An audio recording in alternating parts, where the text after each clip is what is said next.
ओम नमः शिवाय। प्रिय भक्तगण, आप सभी को हरियाली तीज की बहुत बहुत शुभकामनाएं।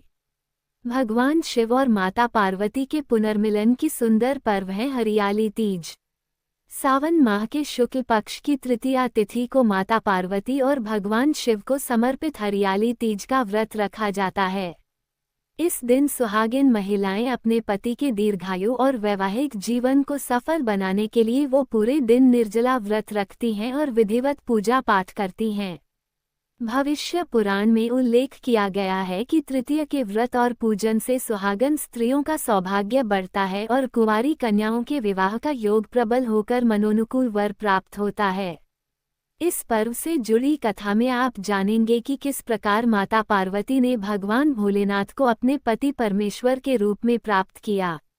हरियाली तीज व्रत कथा के अनुसार इस कथा का वाचन स्वयं भगवान शिव ने माता पार्वती के समक्ष किया था।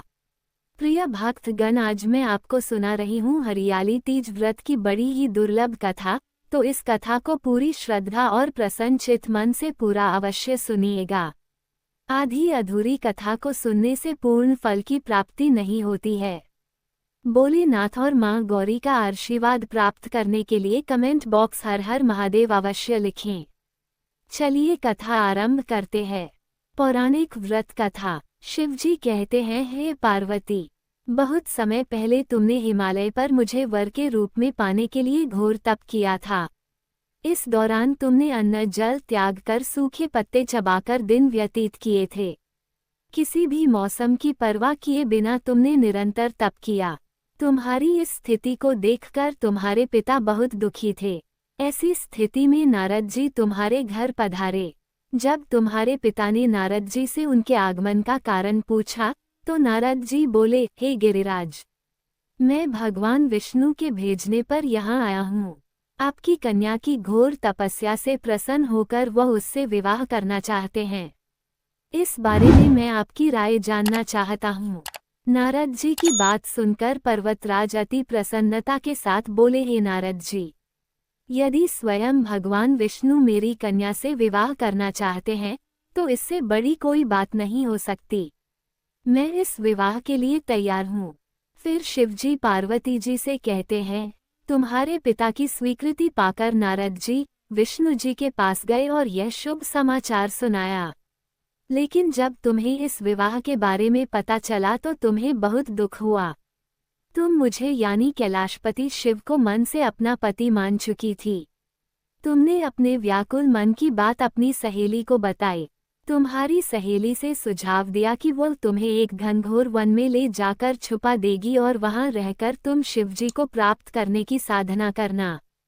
इसके बाद तुम्हारे पिता तुम्हें घर में न पाकर बड़े चिंतित और दुखी हुए। वह सोचने लगे कि यदि विष्णु जी बारात लेकर आ गए और तुम घर पर ना मिली तो क्या होगा। उन्होंने तुम्हारी खोज में धरती पाताल एक करवा दिए, लेकिन तुम ना मिली। तुम वन में एक गुफा के भीतर मेरी आराधना में लीन थी। भाद्रपद तृतीय शुक्ल को तुमने रेत से एक शिवलिंग का निर्माण कर मेरी आराधना की, जिससे प्रसन्न होकर मैंने तुम्हारी मनोकामना पूर्ण की। इसके बाद तुमने अपने पिता से कहा कि पिताजी, मैंने अपने जीवन का लंबा समय भगवान शिव की तपस्या में बिताया है और भगवान शिव ने मेरी तपस्या से प्रसन्न होकर मुझे स्वीकार भी कर लिया है। अब मैं आपके साथ एक ही शर्त पर चलूंगी कि आप मेरा विवाह भगवान शिव के साथ ही करेंगे। पर्वतराज ने तुम्हारी इच्छा स्वीकार कर ली और तुम्हें घर वापस ले गए। कुछ समय बाद उन्होंने पूरे विधि विधान से हमारा विवाह किया। भगवान शिव ने इसके बाद कहा कि हे पार्वती, तृतीया को तुमने मेरी आराधना करके जो व्रत किया था उसी के परिणाम स्वरूप हम दोनों का विवाह संभव हो सका। इस व्रत का महत्व यह है कि मैं इस व्रत को पूर्ण निष्ठा से करने वाली प्रत्येक स्त्री को मनवांछित फल देता हूँ।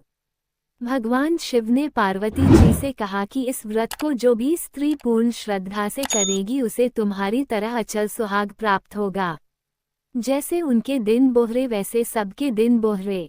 कथा समाप्त। नोट: हरियाली तीज शाब्दिक अर्थ हरि तीज, जिसे सिंधारा तीज, छोटी तीज, श्रावण तीज या सावन तीज के नाम से भी जाना जाता है, श्रावण मास की अमावस्या के तीसरे दिन आती है। यह उस दिन को चिन्हित करता है जब शिव ने देवी पार्वती की उनसे विवाह करने की इच्छा को स्वीकार किया था। भविष्य पुराण में देवी पार्वती ने खुद बताया है कि हरियाली तीज का व्रत करने पर महिलाओं को सुहाग और सौभाग्य की प्राप्ति होती है।